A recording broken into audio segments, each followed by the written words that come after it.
네, 오늘 하나님이 주신 말씀 시편 89편 14절 말씀입니다. 시작. 의와 공의가 주의 보좌에 기초라. 인자함과 신실함이 주의 앞에 있나이다. 주 앞에 있나이다. 네, 이 한 절이지만 상당히 중요하고 우리가 늘 붙들고 살아야 되는 진리의 말씀인 줄로 믿습니다. 지난 주일에 우리가 어떤 말씀을 나눴습니까? 우는 사자와 같이 산길자를 찾아다니는 마귀에 대한 이야기를 했죠. 이 이야기를 조금 더 확장하여 오늘 귀한 은혜를 나누고자 합니다. 오늘은 그러한 악한 영들의 진짜 실체가 무엇이며 정체가 무엇이며 그리고 하나님의 보좌에서 일어난 일이 무엇인지에 대한 말씀을 들으면서 주님의 사랑에 대한 견고한 믿음의 뿌리를 내리고자 합니다. 우리들에게 있어서 대부분의 그 두려움은 죽음에 대한 두려움이죠. 성경은 우리 인간이 죽음을 두려워하므로 평생 매여 종노릇한다라고 말씀하고 있습니다. 그리고 그 죽음의 세력을 잡고 있는 자가 누구다? 마귀다.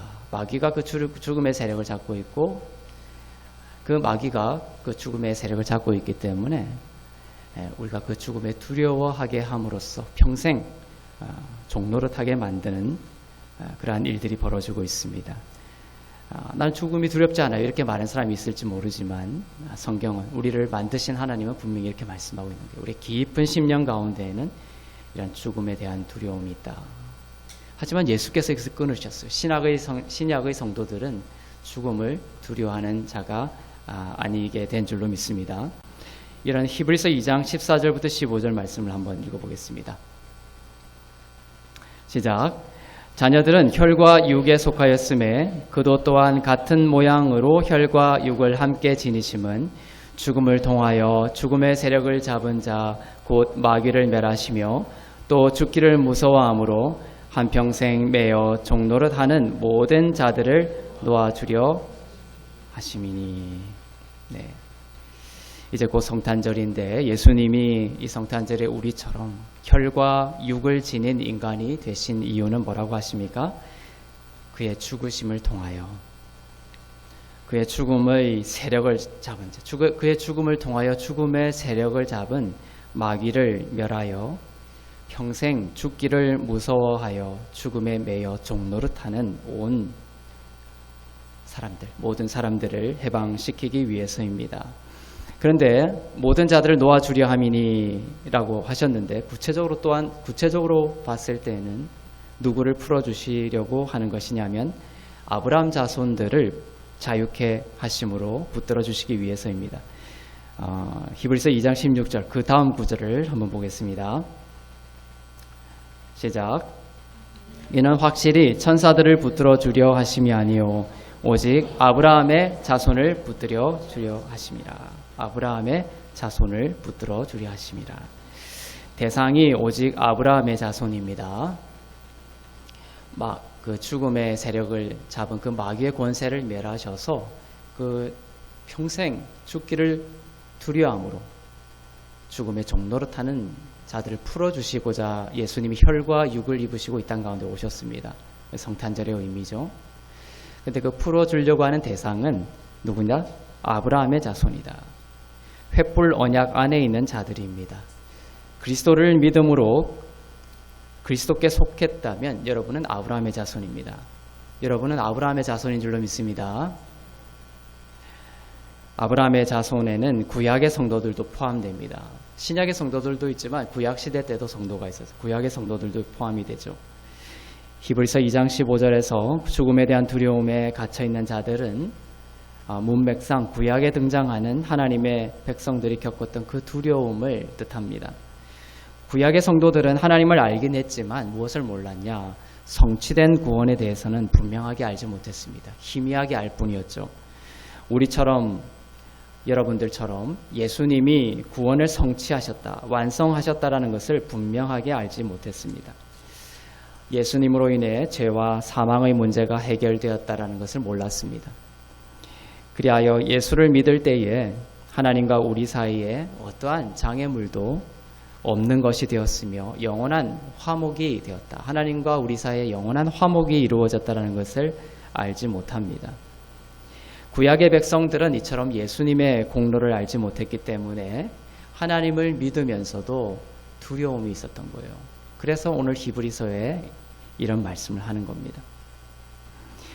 그 두려움이 그들을 평생 결박했습니다. 우리는 신약의 성도들이죠. 구약의 성도들과 아니라 이 예수님이 언약을 성취하신 것을 알고 있는 자들입니다. 그런데 우리의 삶을 보면 믿는 신약의 성도들일지라도 하나님의 말씀에 바르게 뿌리 내리지 못하면은 역시 죽음을 두려워하고 두려움 가운데 매여 살게 되는 그런 것을 경험하게 되죠. 신약의 성도는 그러나 죽음을 두려워하는 자가 아닌 줄로 믿습니다. 우리에게는 더 이상 죽음이라는 것이 없습니다. 지금과 같은 큰 팬데믹이 퍼져 있는 상황에서 우리는 더 이런 죽음에 대한 공포를 많이 느끼게 되죠. 하지만 그럴 때마다 여러분들이 거기에 무너지고 결박되지 않기를 바랍니다. 항상 이러한 팬데믹이 오고 질병이 오고 코로나 바이러스가 오면 그거에 의해서 내가 죽을 수도 있다. 위협받을 수도 있다. 이러한 생각에 압도당하지 않기를 바랍니다. 성경은 분명하게 이야기하고 있습니다. 죽음이 두려워서 종노릇하는 모든 자들을 풀어주시려고 주님이 혈과 육을 지니셨다. 그래서 이 팬데믹 가운데 맞는 성탄은 큰 의미가 있습니다. 그는 죽으시기 위해 오셨죠. 태어나셨지만 죽으시기 위해 오셨습니다. 그의 죽음을 통하여 우리를 이 죽음의 두려움으로부터 해방시키기 위해서 오신 것이죠. 그래서 여러분의 삶에는 어떠한 단어가 없냐? 죽음이라는 단어가 사라진 것이죠. 여러분의 생전에 사전이 있다면 그 사전엔 죽음이란 단어는 삭제가 된 것이죠. 그리스도인의 죽음은 죽음이 아니라 그래서 성경은 잠든 것이다 이렇게 표현하고 있습니다. 예수님이 죽음을 십자가로 정복하셨기 때문입니다. 그리스도인들의 바른 태도는 죽음을 기다리는 자가 아니다. 여러분은 죽음을 기다리는 자가 아닙니다. 주님의 재림을 기다리는 자요. 휴거를 고대하는 자입니다. 사람은 어차피 다 죽는 건데 이런 말을 많이 하죠. 그런 식으로 죽음을 기다리는 자가 아니라 우리 크리스찬들은 주님 다시 오시옵소서라며 예수님의 다시 오심을 기다리는 자지 죽음을 기다리는 자가 아닙니다. 죽음은 여러분 과거가 됐다고 했죠. 이미 죽음은 지나갔습니다. 예수님의 십자가로 인하여 여러분은 이미 죽은 것이죠. 새로운 생명을 얻었고 새 생명 가운데 살아나가는 것입니다. 그래서 제가 축도할 때 주님의 다시 오심을 기다리는 성도들을 축복한다 이런 말을 이제 새롭게 넣은 이유가 바로 그거예요. 우리는 죽음을 기다리는 자가 아니라 그리스도 안에서 의롭고 묻고 거룩한 자로서 주님의 다시 오심을 기다리는 자다. 예수님이 육신을 입고 죽으심으로 죽음을 이기셨고 사망이 패배했습니다. 여러분들 곧 이 세대는 몸의 죽음을 경험하지 않을 가능성이 큽니다. 여러분들은 이제 11시 세대예요. 이제 12시가 주님이 오실 때가 거의 다 됐습니다. 그래서 정말 초대교회 때 그 당시에도 성경을 통해서 곧 주님이 오신다 이런 말이 있었지만 정말로 이제 여러분들은 11시 세대가 된 거예요. 이제 주님이 정말 다시 오실 마지막 때의 세대입니다. 그래서 여러분은 정말 몸의 이러한 죽음을 경험하지 않고 주님의 다시 오심을 경험할 가능성이 큽니다. 에녹도 죽음을 경험하지 않고 하늘로 올라갔죠. 엘리야도 죽음을 경험하지 않고 하늘로 올라갔습니다. 휴거를 상징하죠. 그것이 이 세대에 여러분 가운데 일어날 확률이 높아지고 있다. 여러분들 죽음을 경험하지 않고 주님의 다시 오심을 경험하게 되는 그러한 축복의 또 세대가 될 수 있을 거라고 믿습니다. 하나님의 아들이 우리와 같이 육신을 입으신 것은 죽기 위해서다. 죽기 위해서다. 하나님의 아들은 죽을 수 없죠. 예수님이 하나님의 아들이죠. 근데 죽으셔야 돼요. 우리의 죄의 삭은 사망이기 때문에 우리의 죄를 대신하기 위해서는 하나님의 아들이 죽으셔야 된다. 근데 하나님이 죽을 수가 없는 거예요. 그래서 뭐가 됩니까? 사람의 아들이 되어야 되는 거예요. 죽기 위해서 사람의 아들이 되어서 죽으신 것입니다. 또한 우리는 사람들이 예수님을 죽였다 이렇게 이야기하죠. 또 우리가 예수님을 못 박아 죽이고 또 사람들이 로마 군인들이 예수님을 죽인 거다. 이렇게 이야기할 수도 있습니다. 물론 맞는 말이지만, 그런데 사실은 이 세상에 누구도 하나님을 죽일 수 없습니다. 누가 하나님을 죽일 수 있단 말입니까? 그래서 우리가 하나님을 죽인 것은 맞지만 또 하나님은 우리에 의해서 죽임 당할 수 없다. 이 두 가지가 모순되지만 또 맞는 말인 거예요. 예수님이 육신을 입고 오셔서 스스로 그의 영을 내려놓으신 것입니다. 그래서 요한복음 19장 30절에 보면 내가 다 이루었다 하고 돌아가시죠. 근데 그때 주님이 죽으셨다 이런 말을 안 써요. 그때는 요한복음 19장 30절에 파라디도미 푸뉴마, 이러면 파라디돔이라는 것은 파라디돔이라는 기부라는 것이에요. 탁 던져버리는 것은 파라디돔이라는 거예요. 푸뉴마라는 것은 영이죠. 성령을 뜻할 때도 푸뉴마라는 걸 쓰고 자기의 영을 뜻할 때도 푸뉴마라는 걸 써요. 그래서 파라디돔이 푸뉴마하셨다 이렇게 쓰는 거예요.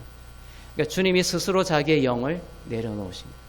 그러니까 우리는 그것을 어떻게 표현하냐? 주님이 죽으셨다 이렇게 표현하지만, 또 사람들이 예수님을 죽였다 이렇게 표현하지만, 절대로 이 세상에 어떤 인간도 주님을 죽일 수가 없는 거예요. 주님은 죽으신 건 맞지만 본질적인 의미에서는 스스로 그의 영을 내려놓으심으로 죽음의 길을 가신 것이다. 너무나 아름답지 않습니까? 정말 주님이 죽으셨다. 이것도 참 은혜로운 일이었지만 주님이 스스로 그의 영을 내려놓으심으로 죽음의 길을 갔다는 그 위대한 이 구절을 저는 발견하면서 너무나 주님이 아름다우신 분이구나. 그런 생각을 많이 했습니다. 하나님과 인간 사이의 이러한 회복의 문제, 주님이 죽으시고 그래야 우리는 회복이 됐죠. 그런데 오늘은 무엇을 살펴보려고 하냐면은 그 하나님과 회복 사이에 낀 마귀라는 것을, 사단의 정체를 우리가 분명히 알아야 된다는 거예요. 그것을 알지 못하면 우리는 자꾸만 다른 길을 헤맬 수가 있어요. 하지만 이 부분을 자세히 분명히 알게 되면 믿음의 눈을 떠서 육신의 눈의 현상 이면에 있는, 혈과 육 이면에 있는 악한 영들과 세상의 권세자들과 하늘의 악한 영들의 그 싸움에 대한 이해를 갖게 되면은 우리의 삶의 모습이 달라질 수가 있다는 거예요. 예를 들면 교회에 나오기 전에 꼭 부부싸움을 하죠. 그 전날에도 자녀와의 관계들이 안 좋아지기도 합니다. 이러한 것들은 사실은 그냥 내가 잘못해서 그런 부분으로 접근할 수도 있지만, 하나님의 큰 은혜와 진리의 말씀이 선포되기 전에 이러한 악한 영들의 세계에서 예배에 참여하지 못하게 하고 하나님의 말씀에 온갖 마음과 영으로 참여하지 못하도록 하는 어둠의 권세들이 작동하고 작업하기 시작한다는 것이에요. 그러니까 참 좋다가도 뭡니까? 교회 오는 길에 부부싸움을 하는 거예요. 그때 이러한 혈과 육 이면에 있는 이러한 악한 영들에 대한 진리의 눈을 뜨고 있는 사람이라면 그러한 것들에 대해서 지금 이 순간 이거 옳고 그름을 판단하고 서로 싸움을 확대해 나가는 것이 아니라 지금 하나님의 은혜의 말씀을 주시려고 하는데 그것을 방해하는 사단의 어떤 작업이 있고 우리가 거기에 속는 것이다. 우리가 싸우는 것은 그러한 눈을 뜨고 침묵할 수 있는 것이죠. 그래서 주께 맡겨드리고 예배를 먼저 생각하고 하나님의 진리의 말씀을 사모하면서 그 시간을 입을 다물고 그 시간을 잠잠케 하는 것입니다. 옳고 그름을 지금 판단하려고 하면서 싸움의 정점으로 갈 것이 아니라 이 이면에 작동하고 있는 이러한 악한 영들에 대해서 눈을 뜨고 인정을 하고 하나님의 말씀을 먼저 인정해드리고 그 말씀을 먼저 사모하는 자리로 그 부부가 또 모든 가족들이 가고자 한다면 우리의 모든 상황들이 달라지게 되는 것입니다. 이러한 것들에 대해서 우리가 눈을 뜰 필요가 있다. 에베소서 6장 12절을 한번 보겠습니다. 시작. 우리의 씨름은 혈과 육을 상대하는 것이 아니요 통치자들과 권세들과 이 어둠의 세상 주관자들과 하늘에 있는 악의 영들을 상대함이라. 그래서 우리의 씨름은 혈과 육을 상대하는 것이 아니에요. 그죠? 부부 싸움을 하다가도 혈과 육으로 싸움하는 것 같다가 이런 말씀을 딱 생각해. 우리가 지금 사단에 속고 있는 거구나. 우리가 싸움으로써 진리의 하나님의 말씀을 멀리하게 되고 우리 가운데 있는 하나님의 계획과 하나님의 큰 뜻을 우리가 방해하는 사단의 그 전략과 그 속임에 우리가 속고 있는 거라는 눈을 떠야 되는 것이죠. 우리의 씨름은 혈과 육을 상대하는 것이 아니다. 통치자들과 권세들과 이 어둠의 세상 주관자들과 하늘에 있는 악한 영들을 상대합니다. 그러한 것들이 그러한 혈과 육의 현상들을 발동시키면서 악한 영들의 목소리가 우리를 잠식해가는 거예요. 그렇죠? 미움이 싹트게 하고 소망, 더 이상 우리 관계에 소망이 없어, 이런 식으로 막 끌고 가면서 하나님이 생명 가운데 두신 그 모든 소망을 그냥 물거품처럼 흘려보내게 만드는 그런 안타까운 일들이 벌어지는 것이죠.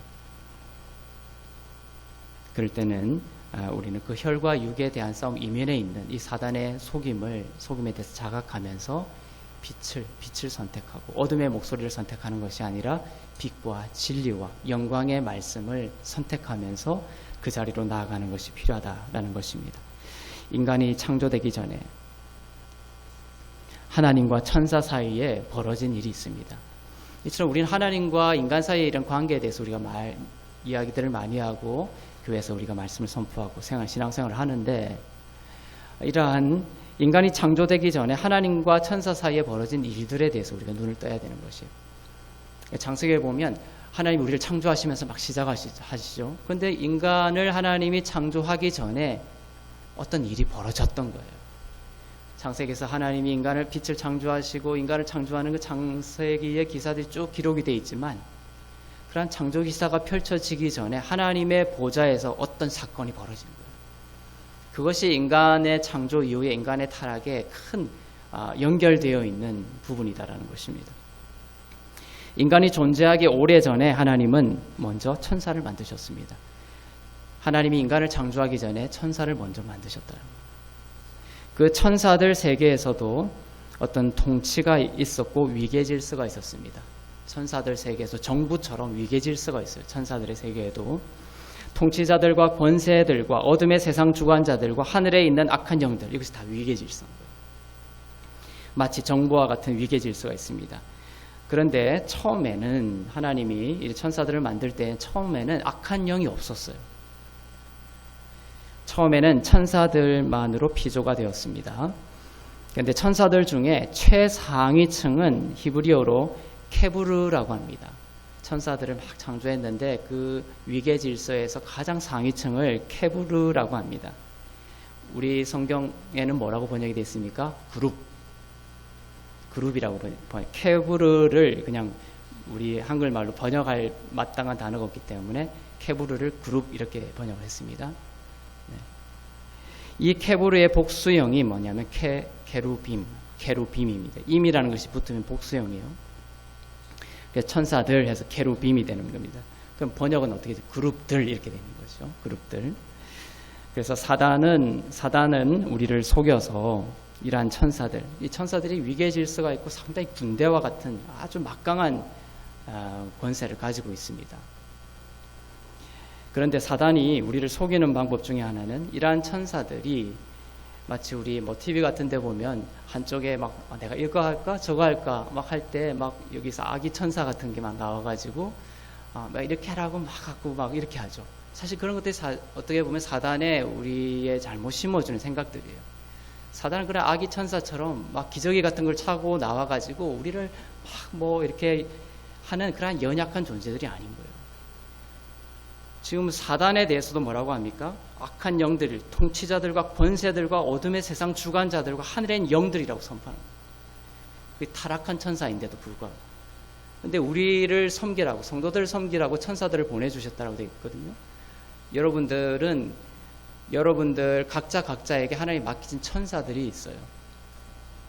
근데 그 천사들은 그러한 사단이 속여왔던 그러한 그냥 작은 아기 천사와 같은 그러한 모습이 아니라는 거예요. 군대와 같은 막강한 권세와 능력과 힘을 가진 그러한 하나님의 명령을 집행하는 그러한 존재들이 바로 천사이며, 그들이 여러분들을 섬기라고 하나님이 보내신 그러한 천사들임을 믿으시길 바랍니다. 이 천사들에 대해서 여러분들이 의식을 잘 안 해요. 그렇죠? 귀신들을 많이 의식하죠. 예전에도 제가 얘기했지만 우리도 늘 귀신에 대해서 생각하고 근데 마귀에 대해서 생각하고 귀신 나를 자꾸만 공격한다고 생각하지만 내 옆에 긴밀하게 붙어서 하나님의 명령을 수행하면서 나를 지키고 보호하는 천사에 대한 생각을 안 하는 거예요.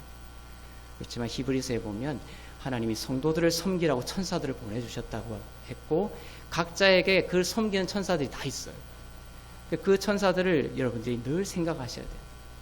그래서 시편 91편에 보면 하나님이 명령하사 천사들을 명령하사 천군 천사를 명령하사 그 발이 땅에 걸려 넘어지지 않게 하신다고 그러죠. 하나님은 직접적으로도 여러분을 보호하시고 지키시지만 천군 천사를 명하셔서 그 천사들을 통하여서 여러분들을 지키시고 보호하신다는 것을 아시기를 바랍니다. 이 천사들은 하늘의 군대이고 위계가 있고 하나님의 보좌를 지키고 하나님의 사람들을 지키라고 하나님이 지으신 강력한 군대입니다. 이 천사에서 타락한 것이 누구다? 사탄이다. 원래 사탄은 천사 루시퍼였습니다. 이사야 14장 12절에는 천사였던 루시퍼가 타락하여 떨어지는 장면이 기록이 되어 있습니다. 이사야서 14장 12절을 보겠습니다. 시작. 어찌 그리 하늘에서 떨어졌으며 너 열국을 엎은 자여 어찌 그리 땅에 지켰는고 너 아침의 아들 계명성이 어찌 그리 하늘에서 떨어졌냐. 하늘에서 떨어진 어떤 아침의 아들 계명성에 대한 이야기를 하죠. 아침의 아들 계명성이 어찌 그리 하늘에서 떨어졌느냐 이렇게 이야기하고 있습니다. 아침의 아들이다 라고 불리던 이 계명성이 히브리어로 헤일렐, 즉 불을 든 자, 빛을 품은 자라는 뜻이고 이것의 라틴어식의 표현, 불을 품은 자라는 라틴어식의 표현이 루시퍼입니다. 루시퍼. 천사 중에서도 최상위 천사였습니다. 이 루시퍼. 이 천사는 사탄이 결국 타락하여 루시퍼라는 사탄의 우두머리가 되지만 원래는 가장 상위에 있었던 불을 품은 자였습니다. 이 루시퍼가 왜 타락하고 추락했는가? 그 추락의 이유를 그 다음 구절이 이야기하고 있어요. 이사야서 14장 13절 14절을 보겠습니다. 시작. 내가 내 마음에 이르기를 내가 하늘에 올라 하나님의 무별 위에 내 자리를 높이리라. 내가 북극 지폐의 산 위에 앉으리라.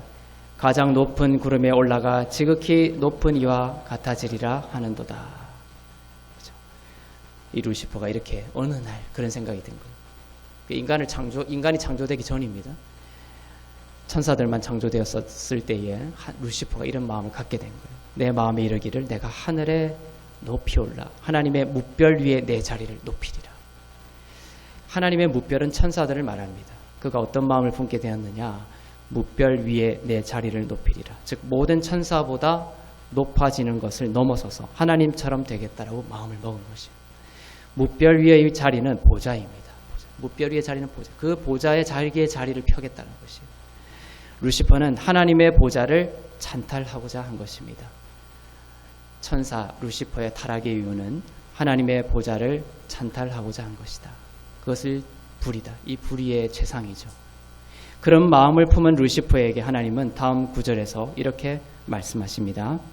이렇게 보좌를 찬탈하고자 마음먹었던 루시퍼에게 하신 말씀이에요. 이사야서 14장 15절입니다. 시작.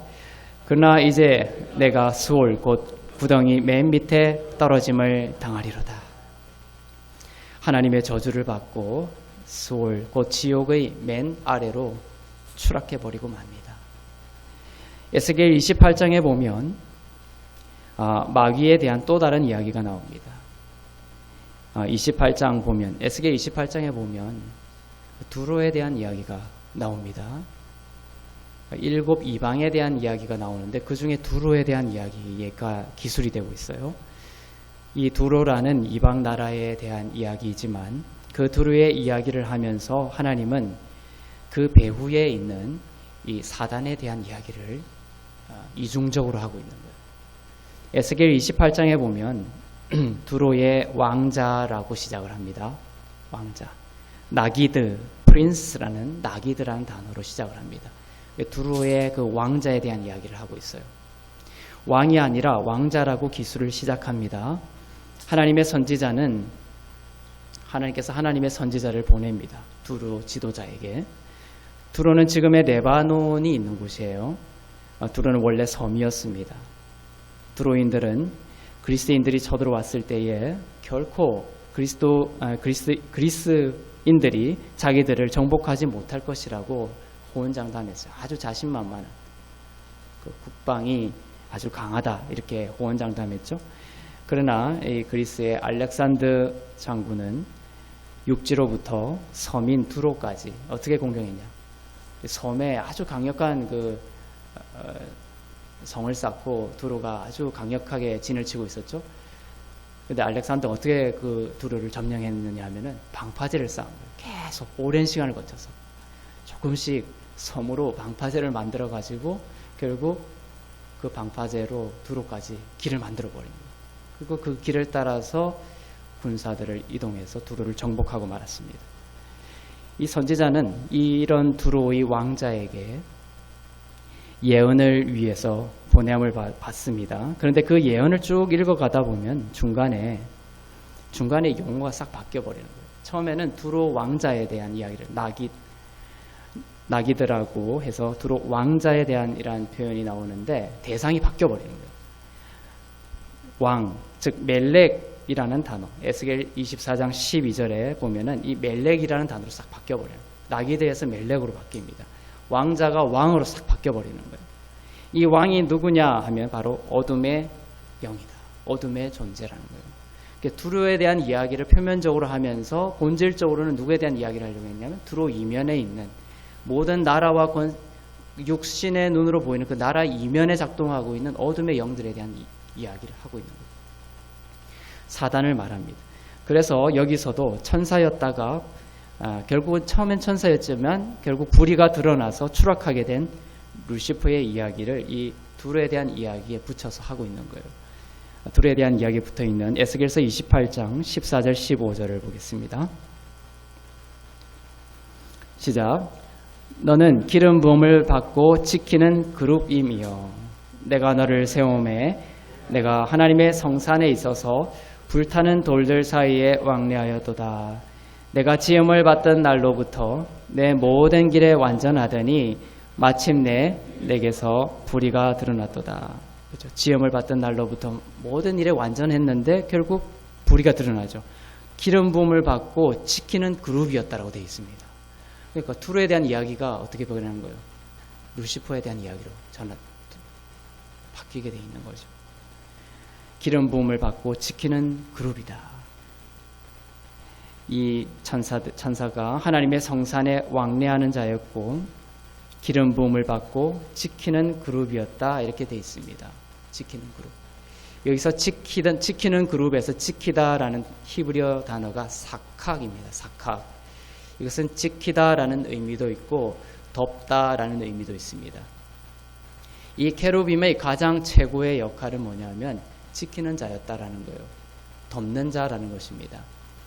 이렇게 천사의 최상위층, 하나님이 천사들, 악한 영이 되기 전에 이 천사들, 지금도 이 천사들의 역할은 마찬가지예요. 이 천사의 역할은 뭐냐면은 우리를 지키고 하나님의 백성들을 섬기는 역할도 있지만 가장 최고의 역할은 뭐냐면 뭐라고 되어 있습니까? 기름 부음을 받고 지키는 그룹이다. 지키고 덮는 그 기능이 이 천사의 가장 상위 역할이라는 것이에요. 이 케루빔의 가장 최고의 역할은 덮는 자, 지키는 자였다. 무엇을 덮고 지킨다라는 뜻인가? 그것은 하나님의 보좌다.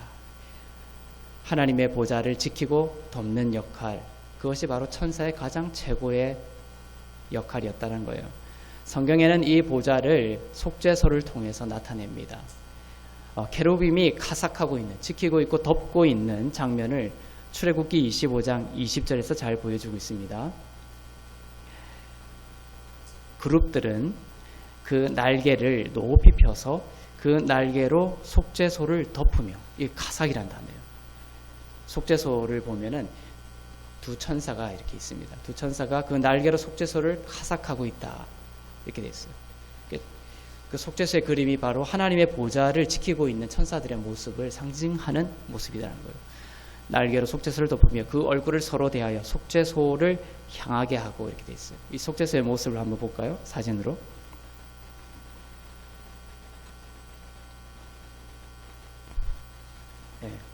이 두 천사가 서로 대면하고 있죠. 이 관이 있는데 관 위에가 바로 속죄소라고 합니다. 멀시 시트. 여기에 짐승의 피가 뿌려집니다. 예수님의 피를 상징하는 피가 뿌려지는 자리예요. 날개를 높이 펴서 이 그룹들이 날개로 속죄소를 덮고 있다 이렇게 돼 있죠. 그래서 이 천사, 두 천사가 날개를 덮고 있는데 그 속죄소를 덮고 있는 이 모습이 바로 하나님의 그 보좌를 지키고 있는 천사들의 모습을 상징하고 있는 것이다. 하늘에는 이것은 상징이고 실제로 하늘에는 하나님의 보좌에 천사들이 이렇게 지키고 있는 거예요. 두 날개로 케루빈 천사들이 언약궤의 속죄소를 덮고 있고 지키고 있는 모습입니다. 둘이죠. 셋이 아니고. 근데 처음에는 무엇이에요? 처음에는 셋이었을 거예요. 왜냐하면 성부, 성자, 성령이기 때문에 천사들도 아마 루시퍼, 가브리엘, 미가엘 이 세 천사로 이 케루빔이 구성이 되어 있었을 것이다.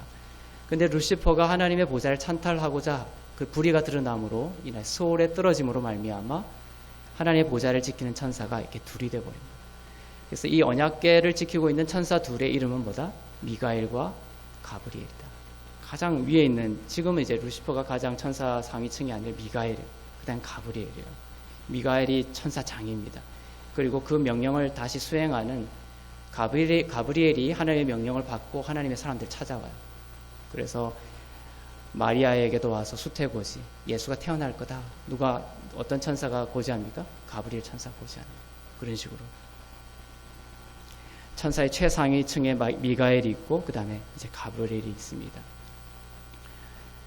루시퍼가 있었는데 에스겔 28장 14절처럼 덮고 있는 자였어요. 원래는 미가엘 또 가브리엘처럼 루시퍼도 이처럼 하나님의 언약궤를 지키는 하나님의 보좌를 지키는 천사였습니다.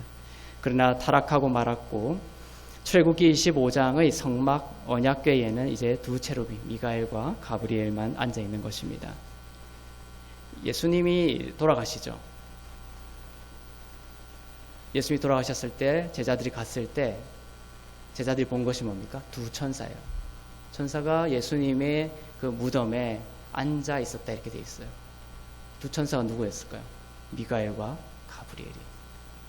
하나님의 그 보좌를 상징한 두 천사가 항상 하나님 예수 그리스도의 그 죽음 부활하시기 전에 그 죽음의 순간과 그 부활의 순간에 이 두 천사가 또한 등장하게 되는 것입니다.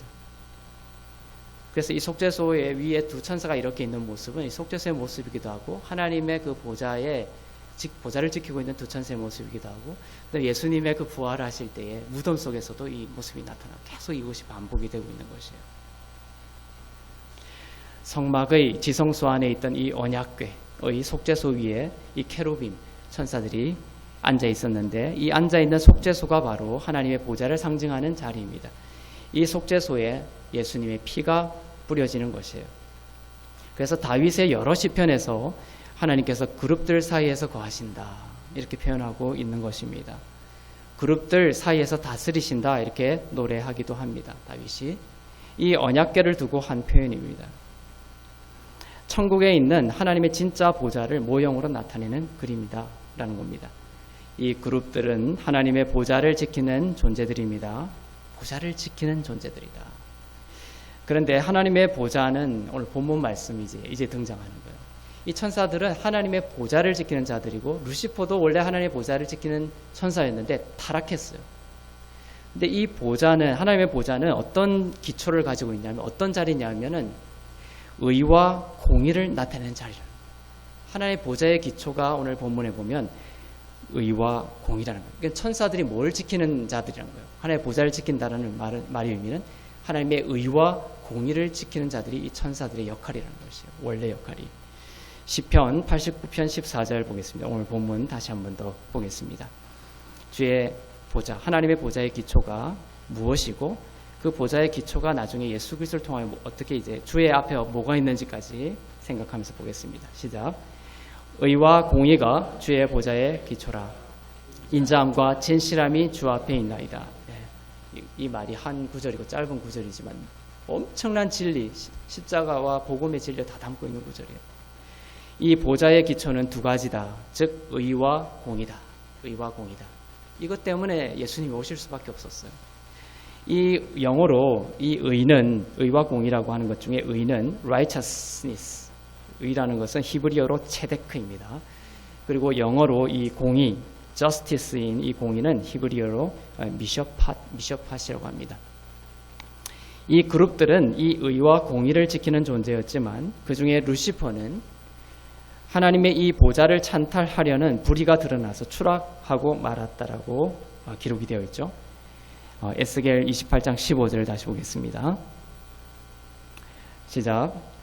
내가 지음을 받던 날로부터 내 모든 길에 완전하더니 마침내 내게서 불의가 드러났도다. 의의 자리인데 보좌를 찬탈하고자 함으로 말미암아 그 의가 흔들리면서 불의가 드러나 버린 거예요. 루시퍼에게서.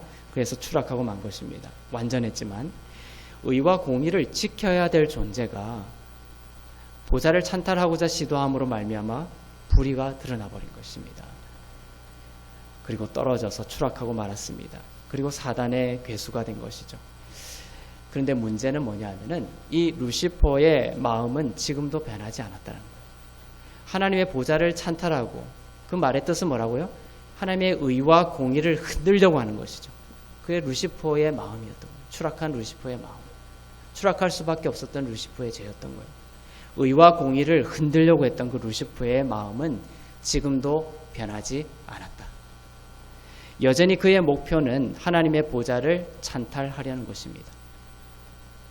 사단은 지금도 무엇을 노리고 무엇을 목적으로 하고 있는지를 여러분들이 알아야 하는 대목이에요. 그래서 사단이 와가지고 우리를 막 죄를 짓게 하고 공격하고 막 하는 그런 것들만 생각하는 것이 아니라 가장 상위, 이 루시퍼의 가장 최고의 최종적인 목적과 전략은 뭐냐면 하나님의 보좌를 다시 찬탈하는 거예요. 언젠가는 그 보좌를 다시 찬탈할 것이다. 그러기 위해서 뭘 자꾸만 흔드는 거예요.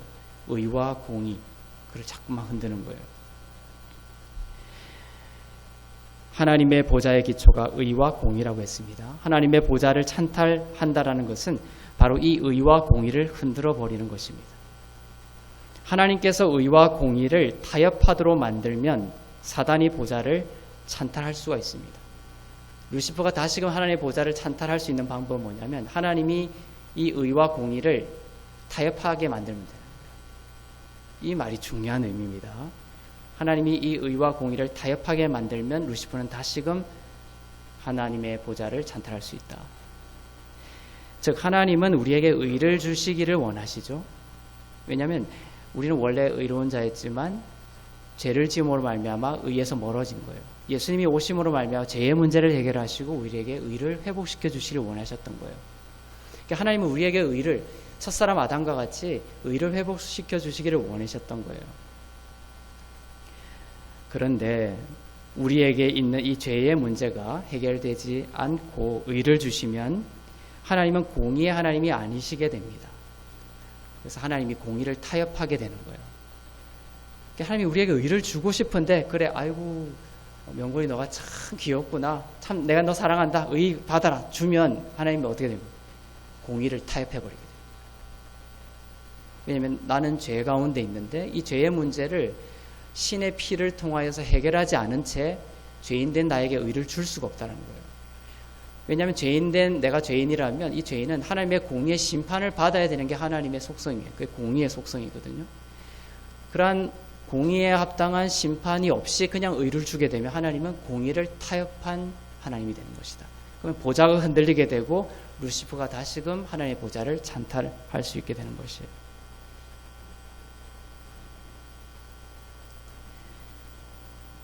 공의의 하나님은 죄를 심판하셔야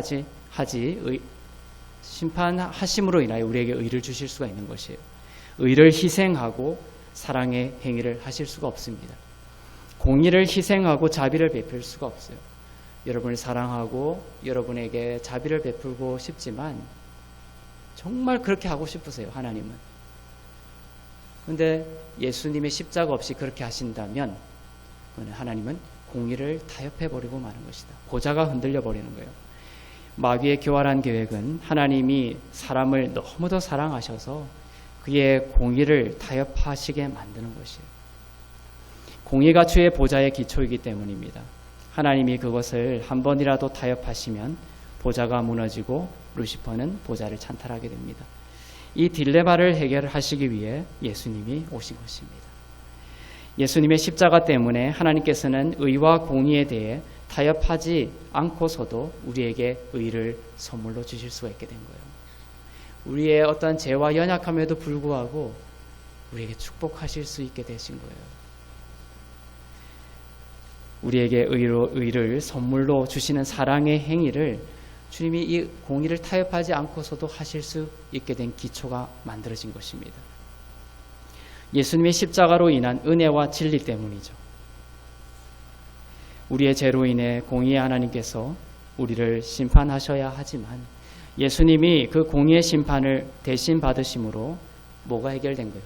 우리에 대한 공의의 문제가 해결이 되신 거예요. 그리고 의가 선물로 우리에게 주어진 것입니다. 그래서 하나님의 보좌의 기초가 의와 공의다라는 것은 하나님과 사탄과 인간의 이 모든 문제를 포괄하고 있는 핵심적인 수렴 문구가 되는 거예요.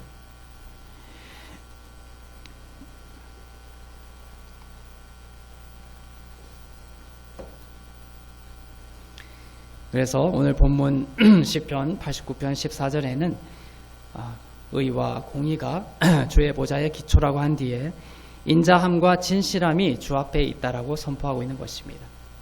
주의 앞에 뭐가 있다고요? 인자함과 진실함이 있다. 근데 번역이 인자함과 진실함이다라고 되어 있지만 히브리어로는 헤세드 베 에메트라고 되어 있습니다. 헤세드 베 에메트. 베는 이제 엔드입니다. 헤세드는 뭡니까? 은혜이고 에메트는 진리입니다. 주의 앞에 뭐가 있다는 거예요? 은혜와 진리가 있다는 거예요. 인자함과 진실함이라고 번역이 되어 있지만 원문으로 우리는 그 뜻을 분명히 알 수 있습니다. 주의 앞에는 뭐가 있다?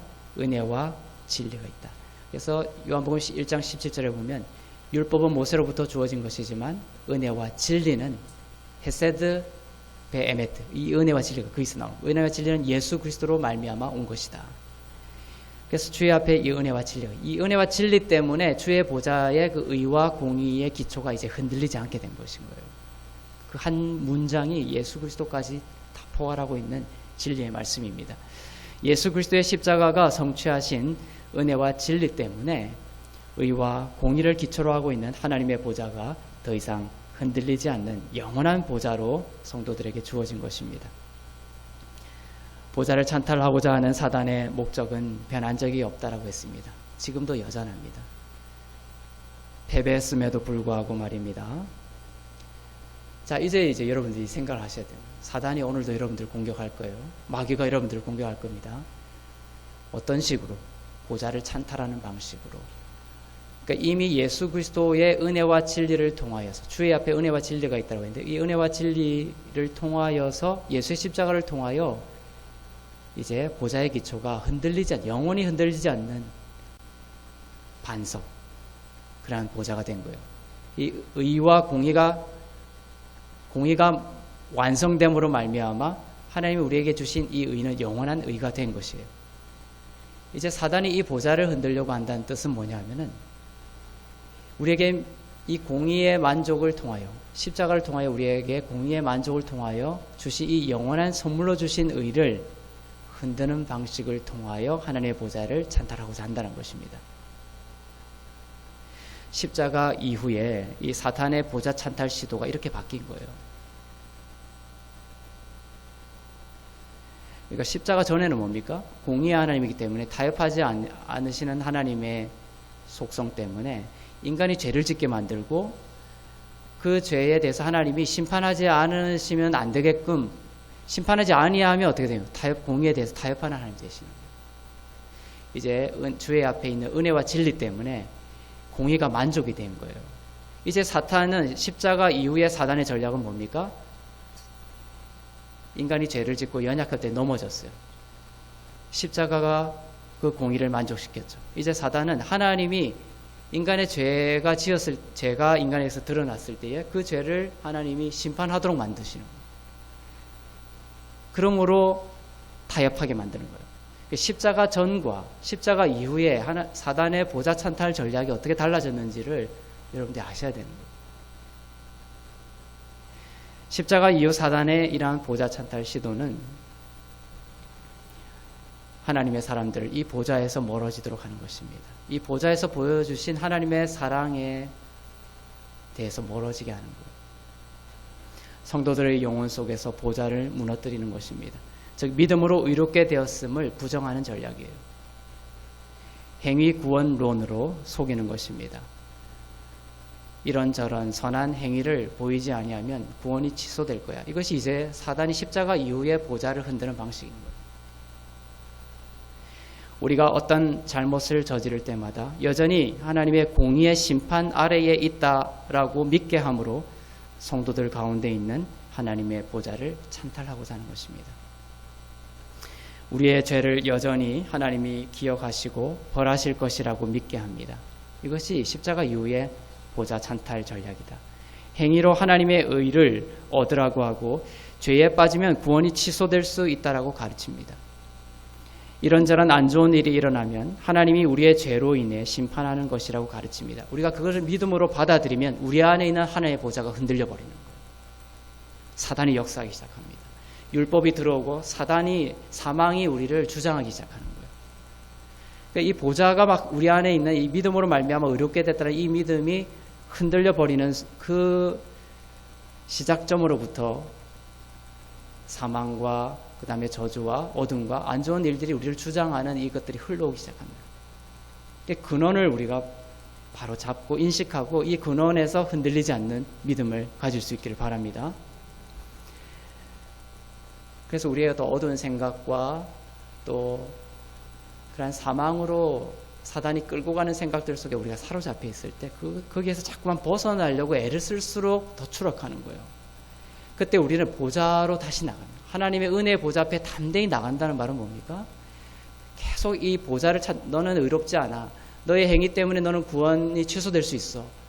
너의 죄 때문에 너의 삶은 엉망이 될 거야. 이런 말 속에 사로잡혀 있을 때 은혜의 보좌 앞에 담대히 나가서 그것을 받아들였다는 것은 뭐냐면 은혜의 보좌가 흔들려 버렸다. 은혜의 보좌 앞에 담대히 나가서 십자가로 인하여 공의를 만족시키시고 흔들리지 않는 의를 주셨음을 내가 믿음으로 다시 회복하는 것. 그것이 내 삶에, 나의 가정에, 우리의 인생 가운데 하나님의 보좌를 다시금 회복하는 것이, 하나님의 성전 가운데 하나님의 보좌를 다시금 회복하는 것입니다.